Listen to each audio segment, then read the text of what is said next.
యుద్ధాలు ఆపానంటాడు. నాకొక శాంతి బహుమతి ఇవ్వండి మహోప్రభో అంటాడు. పబ్లిసిటీ చేసుకోవడంలో ట్రంప్ను మించినోడుండరు. గ్లోబల్ పీస్ అవార్డు కావాలంటూనే మరో దేశంపై కయ్యానికి కాలు తువ్వుతున్నాడు. ఆ దేశంపై దశాబ్దాలుగా అమెరికా ఆధిపత్యం చెలాయించాలని ప్రయత్నిస్తుంది. అయినప్పటికీ పైచేయి మాత్రం సాధించలేకపోతుంది. డ్రగ్స్ పేరుతో ఆ దేశంపై అగ్రరాజ్యం దాడి చేస్తుందా? తమ దారిలోకి తెచ్చుకుంటుందా? Let's watch. కరేబియన్ జలాలపై యుద్ధ మేఘాలు, యుద్ధ నౌకలు, జలాంతర్గాములు, ఫైటర్ జెట్లు. అమెరికా వెనుజులా మధ్య టెన్షన్. వెనుజులాలోకి అమెరికా చొరబడుతుందా?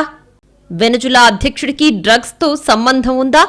డొనాల్డ్ ట్రంప్ డ్రగ్స్ ఆరోపణల్లో నిజముందా? వెనుజులా అమెరికా మధ్య ఉద్రిక్తతలు పెరుగుతున్నాయి. ఏ క్షణమైనా వెనుజులాలోకి అమెరికా సైన్యం చొరబడుతోందన్న ప్రచారం జరుగుతోంది. కరేబియన్ సముద్రంలో భారీ యుద్ధ నౌకలు, జలాంతర్గాములు, అత్యాధునిక ఫైటర్ జెట్లను అమెరికా మోహరించింది. ప్రపంచంలోనే అత్యధిక చమురు నిల్వలున్న వెనుజులా చుట్టూ కాచు కూర్చున్నాయి. దీంతో కరేబియన్ జలాలపై యుద్ధ మేఘాలు కమ్ముకొస్తున్నాయి. వెనుజులా ముఠాల నుంచి మత్తు పదార్థాలు అమెరికాను ముంచెత్తుతున్నాయని డొనాల్డ్ ట్రంప్ మొదటి నుంచి వాదిస్తున్నారు. తాజాగా ఆ ముఠాలను అంతం చేసేందుకు సైనిక దళాలను రంగంలోకి దింపారు. డ్రగ్స్ ముఠాలతో వెనుజులా అధ్యక్షుడు నికోలస్ మదురోకు కూడా సంబంధాలు ఉన్నాయని ట్రంప్ కార్యవర్గం అనేక ఆరోపణలు చేసింది.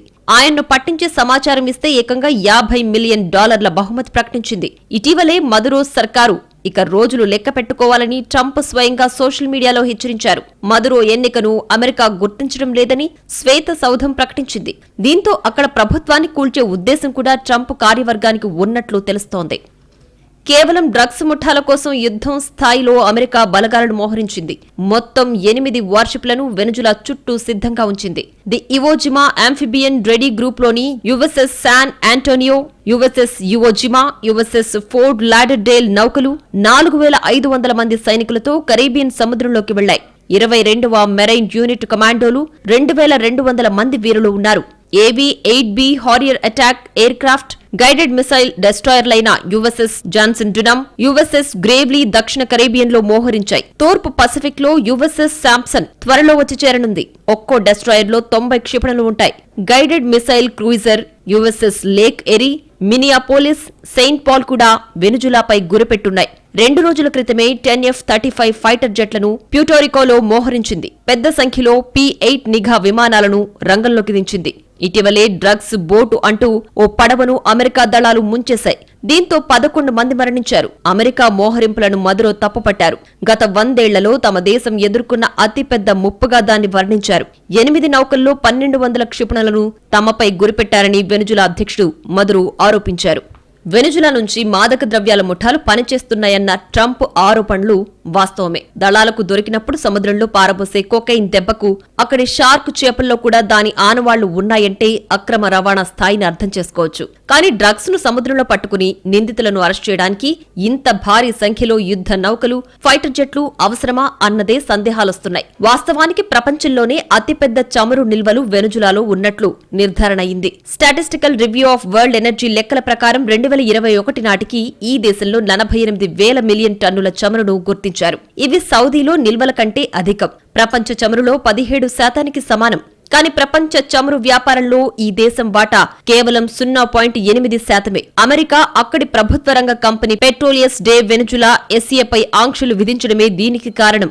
అగ్రరాజ్యంతో పాటు కెనడా, ఐరోపా సమాఖ్య తదితర దేశాలు కలిసి 350 ఆంక్షలు విధించాయి.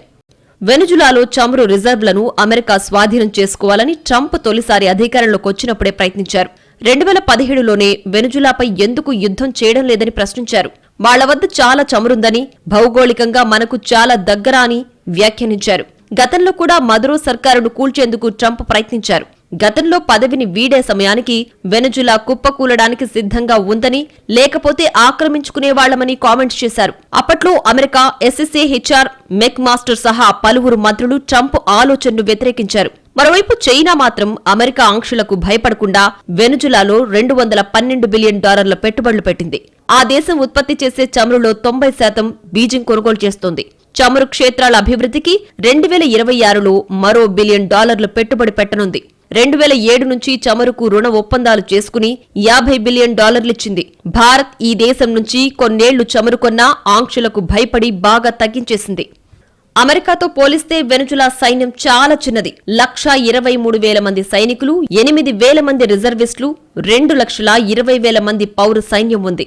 అమెరికాతో యుద్ధానికి 80 లక్షల మంది పౌరులను సిద్ధం చేస్తానంటూ మదురో ఇటీవలే ప్రకటించారు. కానీ ఇది సాధ్యమయ్యే పని కాదు.